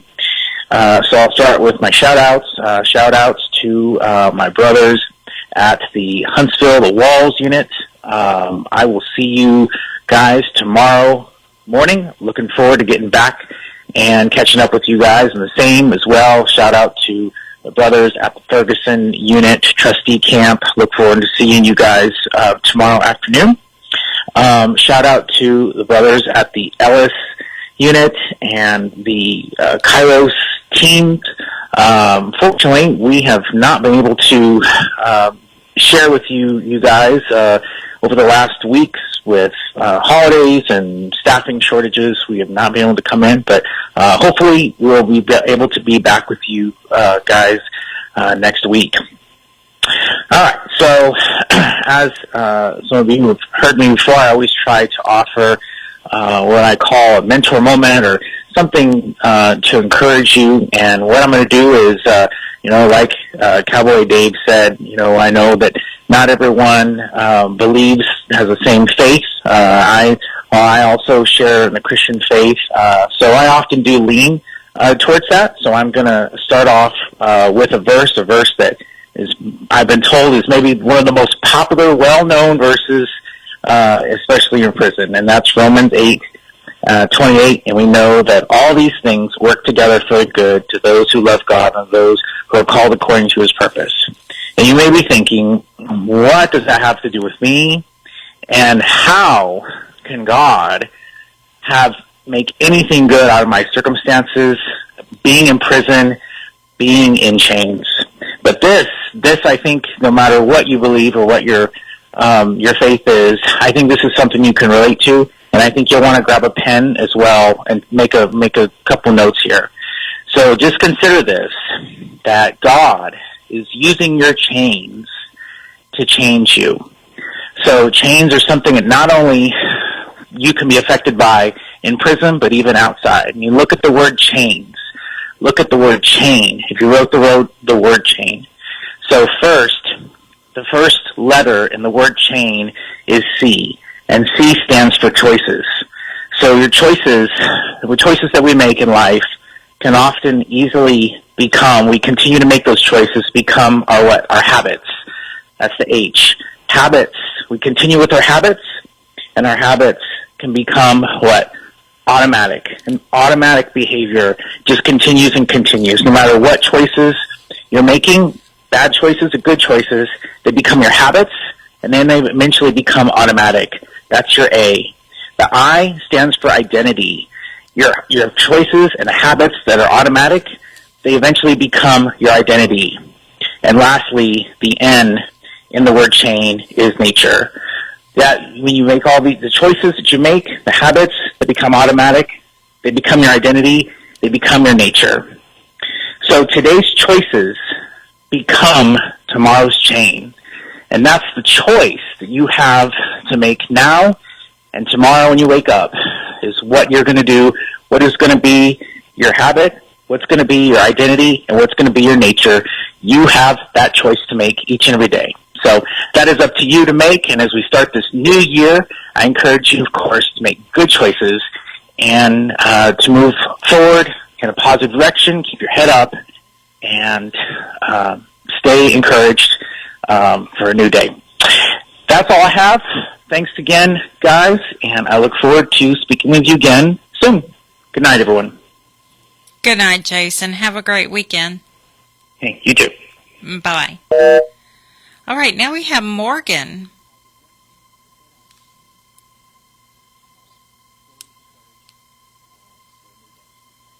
Message is for Jeremy Sandersfeld. This is his wife. I just want to say I love you so much. I'm so proud of you and everything that you're doing.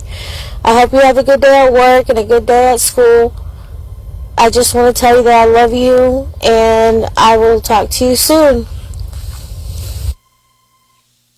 Oh, that was sweet. All right, now we have Amanda. Hey, Amanda.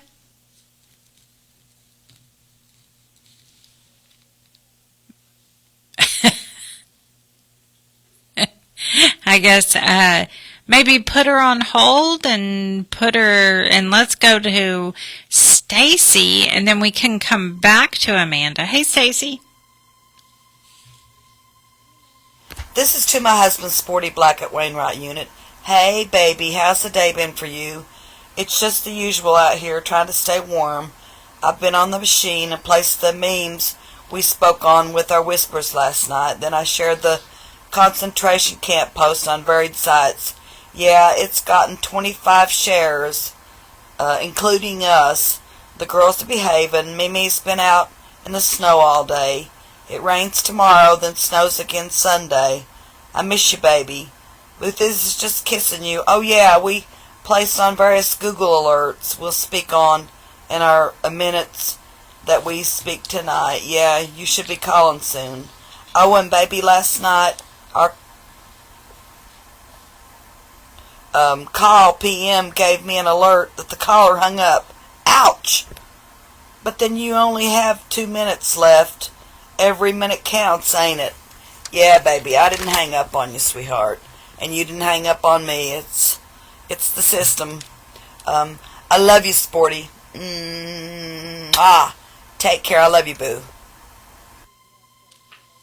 You know, she brings up a very valid point there. Sometimes when they call, at least with Securus, you can sit there and press 1 to accept the call. You press 1 again because it's not accepting. And then you continue to press 1 over and over. It's not accepting it. I don't know why it does that, but it's doing it more frequently. And of course people think, oh, she's not answering the phone. No, I'm answering my phone. It just won't let me accept the call. So I know it's happening to quite a number of people. Joy had the same issue. But anyway. Oh. Do we have another Stacy? No, London didn't take it off. Oh. It's the same Stacy we just heard. Oh, okay. For Sporty Black? For Sporty Black. This is to my husband, Sporty Black. You know, she's from Virginia. Don't we have some prisons that listening to us in Virginia? I think so. We have some prisons just about in every state now. Isn't that frickin' awesome? Travis Fletcher, he's over at Fort Myers, Florida. Hey, Travis. Yeah, he told me, he said to tell Danny, hey, boo. Hey, boo, how are you? It's catching on, let me tell you. I could be at work just, hey, boo. So we got a message from someone from their loved ones at the Michael unit, and they said whenever they tried to watch the video that it was just black for after about a minute. So I was talking with Securus, and then I sent an email out to Adovo, and they're saying that a lot of times it's the intranet because they don't have internet. It's it comes from the unit, and it's right there in the unit. You can't get out anywhere, so it's called an intranet. And sometimes you just have to sit there and wait, and it'll actually start streaming. So it's because it's so slow. They have bandwidth, but they don't have any speed. So y'all be patient. Just be patient. It's coming. It's coming. Yeah. And I know a couple people told me that the videos were removed, but you're saying they weren't. Yeah, they're still on the list. And as a matter of fact, today they uploaded the audio and the video. So I'm wondering if maybe I haven't seen, because of course we can't see the app. But I know that like on my dashboard they go by alphabetical order. And since I titled one as a video and I titled the other one as a podcast, it could be maybe it's in a different spot. I don't know. I don't know either. All I know is I have a spreadsheet and they sign off on it whenever it gets uploaded, and it was signed off on today. So last week's January the 10th episode got uploaded today. Now what? Do you know why it's taken a week? Because they got tired of me messing with them, I think. They told me it would be there by Friday, and now the last, 2 or 3 weeks it's been on Friday. So instead of being by Friday, it's on Friday. So, and it could be the fact that we're uploading 2 now instead of just 1. So we're putting the video on there and the audio. But, anyway. I guess they have more to watch. They want to make sure we're not throwing gang signs or, flashing them. Oh, yeah. No Snickers bars. Well, I do have what? You caught that, did you? It took me a second. Yeah. I do have this lovely, and let me get right up on that mic. I do have this lovely letter from a guy named Sims. And, I give him a lot of grief because, he's just easy to give grief to because he tends to put himself in such a way. Anyway, he's the pole dancer. Well, he's not the pole dancer. He accused me. The Dave and Dani comedy hour. Yeah. Anyway, he asked me a few questions, and, unfortunately, I live and work in Montgomery County. Absolutely, I do. And why? I'm sorry. I know. Why? Well, because I work there, and I decided to move there. And am I a homeowner? Yeah, I am, because my ex-husband hasn't taken me off the house yet. So I am a Miss Allen with a house with her ex-husband. Yes. So yes, absolutely. Anyway, he asked quite a few questions, and he talks about the certain bills that have been, I know it's not a full, because they can continue filing bills for a few months now. But the good time credit filed by Hughes is Senate Bill 676. And we all want to know this, the TDCJ pay raise and COLA increase is SB 572 and 574. Capital Writs by Hanosa is SB 614, and that's just to name a few, he says. And TDCJ temperatures is SB 169. Eckhart filed the death penalty abolition bill, SB 343. There's a few death penalty bills that were filed. And dude wipes are not flushable by Rosenthal is HB 501. That's specifically for Linda. Because, okay, in case you haven't been out in the world lately, there is a certain type of wipe, not to be confused with baby wipes, because these are dude wipes. And she likes the dude wipes. And HB 501 states the dude wipes are not flushable, and that is by Rosenthal. And let's see. And of course, David may be interested in the HB 1108 Van Dever about cops profiling motorcycles. They usually do it in a positive manner, though. They shoot me the deuce and let me go.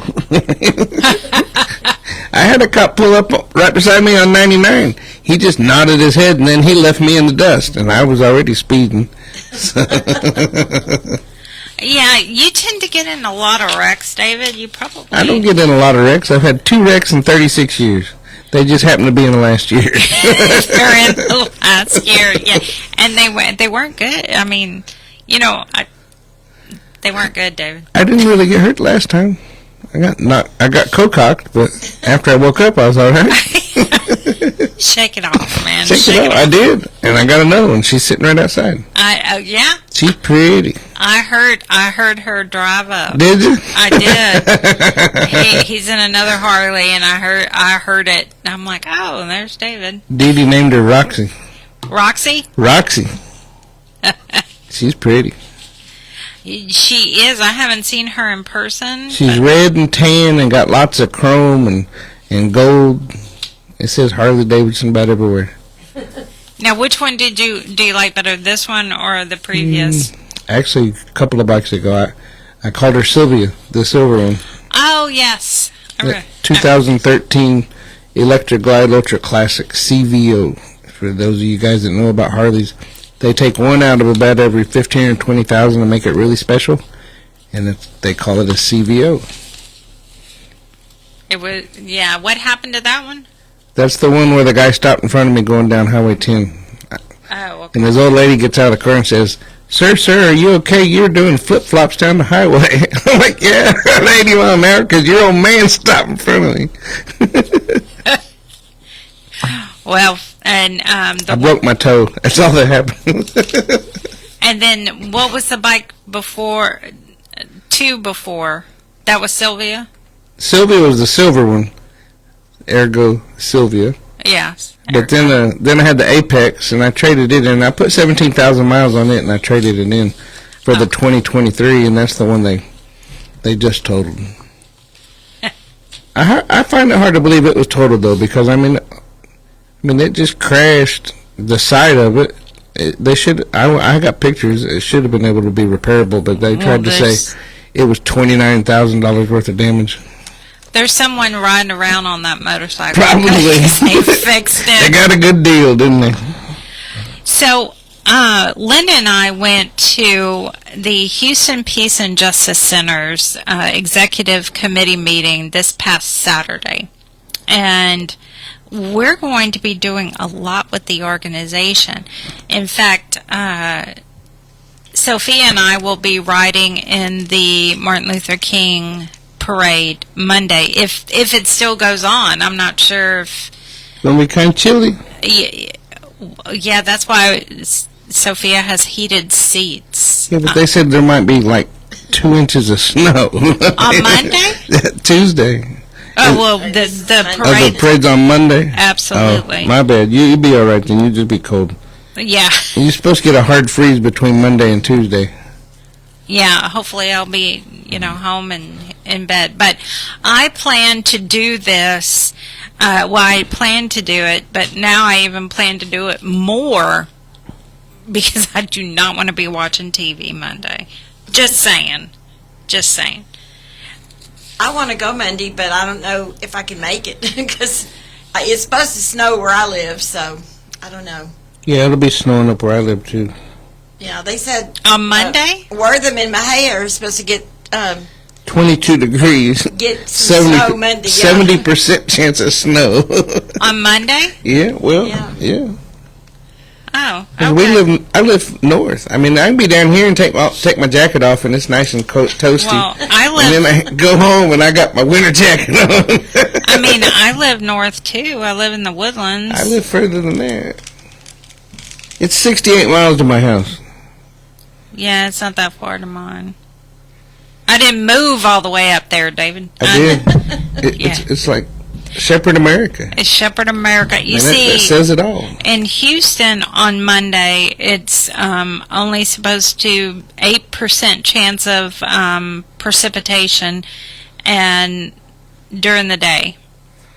So that's on Monday. And how hot's it going to be? 37. But I mean, that's still, even if it. Welcome to Houston. Yeah, if it rained or snowed or something, it wouldn't. No, it's not going to freeze. No. Not at 37. Now at night, it's probably going to be, it's 29. 26. Yeah. All right, Linda, do you have some shout-outs? I sure do. Robert Robertson, Robert Satterfield, Robert Solis, Lucky Ward, Ronald Haskell, Gary Green, Franklin Davis. Franklin, happy birthday tomorrow. Oh, happy birthday. Or today. What's today? Today's the 17th, isn't it? Yes, it is. Today's your birthday. Happy birthday. Today is your birthday. Da-na-na-na-na-na. Micah Brown, Jaime Cole, Blaine Milam, Paul DeVoe, Marcus Drury, Pete Russell, Will Spear, Carrie Allen, Britt Ripkowski, Christopher Turner, Larry Hatton, Bill Sims, Iron Thunderhorse, David Wood, Walter Sorto, Gregory Allen at the Dieball Unit, Bill Sims. Hey, Bill, I made sure I got that letter to Danny. We had a good time reading it. And yes, I do like the dude wipes. Curtis Robertson, Midget Titan, and Paper Cup at the Estelle Unit, and Sugar Pom Pom, and Corey at the Polunsky Unit, and N.O. at the Polunsky Unit. I'm trying to get Muhammad to call you guys, but I don't know what's wrong with him. I'm going to have to talk to him tonight when I get home and find out what is going on, why he doesn't get in touch with you guys. So, anyway, have a great night, and Danny and I will be on death row tomorrow night for 2 visits. So we'll see you guys then. All right. Taylor Parker, big hello to you. Farron, my best friend, one of my best friends. Hey, Farron. Robert Solis, I was told that you were off the unit for medical, so I will see you soon. Brett and T, hey, T, Big Head. Hey, Big Head. Blaine. Philo. Yeah, Philo. Daniel Ramirez, Kenneth Decker, Mayo, Rodrigo, Newt, Brian Bolt, Leroy. Hey, Leroy, did you catch that? Hope you did. Joel. Hey, Joel. Jay at the Win Unit. Hey, Jay. Rexalicious. Hey, Rexalicious. CJ. Midget Titan and Paper Cup at Estelle, Mark Wayne, and Rodney. I think I owe you a letter, a very long one, because a very long one. And Gregory, I think I wrote to you, right? Write me back and say, yeah, you wrote to me. Anyway, I hope y'all have a great weekend, and please stay warm, or try to at least. And now we have another Yolanda. Hey, Yolanda. Yolanda Martinez. Hi. Hey, you're on the air. Go ahead. I was wanting to say hi to Christina Tomchak. That this is Yolanda Martinez, her mother-in-law, and that she loves her and she misses her, and hope I'm so proud of her doing what they're doing, and I can't wait to see her. Oh, that's keep awesome. the good work up. That's awesome. Yes, keep the good work up. Thank you, Yolanda. I hope you have a great weekend. You too, and y'all keep warm because it's going to be cold. Oh, yeah, well, you too. All right, bye-bye. Bye-bye. You know, we're really excited about the women's prisons being able to pick up the show. David and I were interviewed for the Echo, and that's one of the things that we both told them. And I was told that that Echo should be coming out sometime in February. So be on the lookout for those interviews. I'm sure they're going to make it into one big article. Probably so. Yeah. Yeah, but I told them that we were shooting to get out to the women, and because, I mean, they couldn't hear us.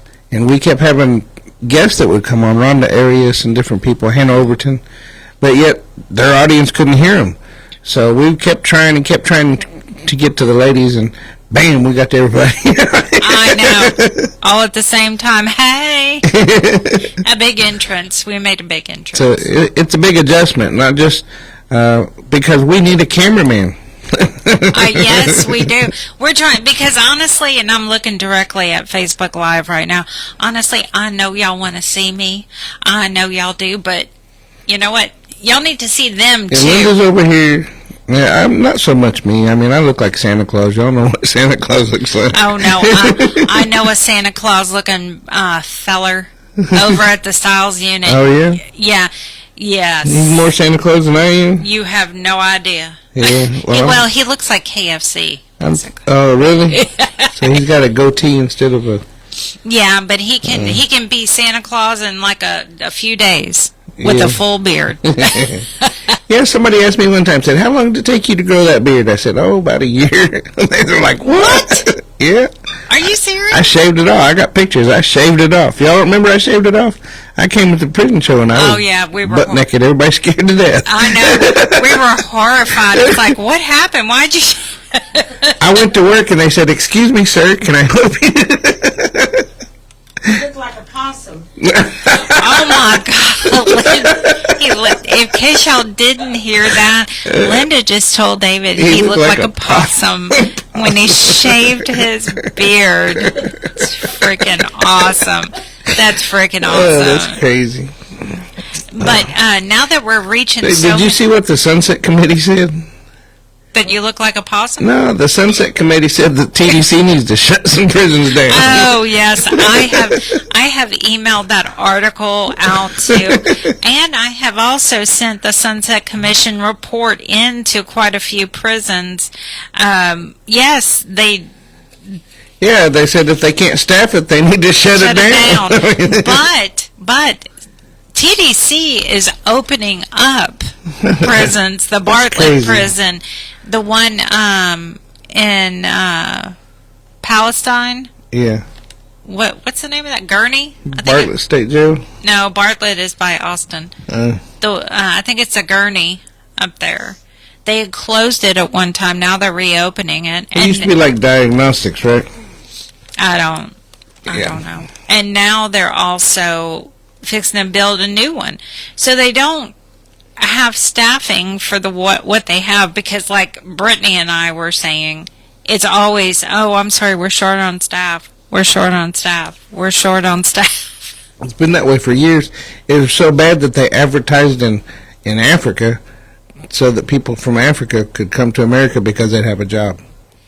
And now they realize, what did I do? Yeah. Well, actually, there's some other states that are paying more, working for the correctional, and they're moving to other states because they pay more. Can't blame them. Absolutely not. But yeah, it's making the Texas wants to give you comp time instead of overtime. Or they just don't want to pay you. Because there's quite a few people that, I mean, the lady or the officer at the Styles Unit, the one that worked 28 hours. No, there's no sense in that. There really isn't. 28 hours. Never went home. Straight through 28 hours. It's dangerous. It is dangerous. Very dangerous. And, it's 10:54. You know, listening Do you know where your to children are? yesterday, though, it sounds like TDCJ is like the chicken ranch in LaGrange. Please, she just compared. You're full of one-liners there. She compared TDCJ to the Chicken Ranch. So we need to call Marvin Zimmer? Yeah, I think so. Yes. Maybe he can shut it down? Maybe. I mean, I can't believe all the things that go on behind those walls. It's crazy. Yes. We've since TDCJ Troll has come out. Ooh, Lord, that's how I'm like picking up my phone all the time, going, "What's the troll got going on now?" He just showed a picture of a dude looked like he was sleeping in the patrol car. Yes, I saw that. That. And then they upturned the desk, and you see what all was up underneath the desk. No, I didn't see that. Now I'm picking up my phone. Yeah. I guess the lieutenant or whatever got escorted off the facility, and they turned the desk over because it had stuff up underneath of it, like he had been taking care of business up underneath it. Oh, you know what? That's just nasty. Well, he put it out there. Well, literally, because it's all up under the desk. There's some sick people in there. Yeah. You know what? I'm gonna stop. I'm Yeah. gonna stop. Yeah, it's 10:55. Look, guys, we appreciate you tuning in. We really do, and we want you to get the word out, man. Pass it around. Let your homies know. We're sorry if you're having a little bit of difficulty with your intranet, but it'll get better. Have a little bit of patience. Log into it and go get your cup of coffee. Go make your coffee, whatever you got to do, and then come back and hopefully it'll be streamlined by then. If not, you need to send the I-60 to Securus and let Securus know that it's not working, so that they can come in and figure out what's wrong with your intranet. It's the same thing with the radio issues. Whenever you have to hook up to the coax and it's not working right, you need to let maintenance know. But we I don't want to say we gave up on the FM signal, but we know that we couldn't reach everybody with the FM signal. And that's why we overshot. We're being honest. We were trying to get out to the ladies, and we got to everybody. So that's a good thing. That's not a bad thing at all. So you guys spread the word. Look forward to that Echo coming out. We'll have a good article in there. But in the meantime, all y'all from Arizona and Alabama and South Carolina, North Dakota, Florida, wherever you're at, Indiana, you guys let your loved ones know too. And we're here for you, whatever we can do. And I've been looking around at some other advocacy things, some other laws that are going on. What's that, the Red Onion Prison or whatever, all the bad stuff that's happening over there. I can't believe some of the stuff that's going on in some of these states.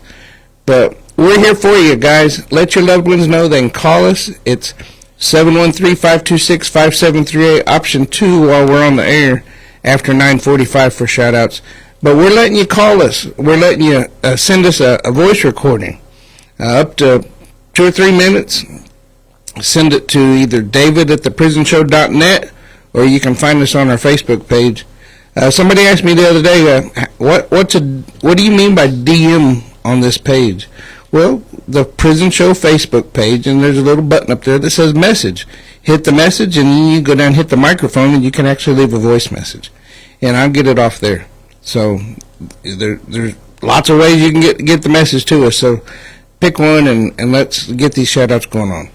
In the meantime, y'all have a good weekend, and stay tuned for DJ Chill and Skylar Dawn with Damage Control.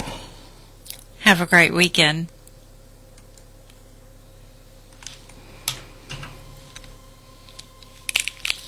Does it not work?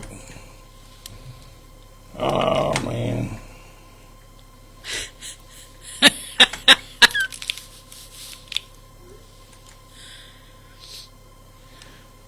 It's the gremlins. It's the gremlins.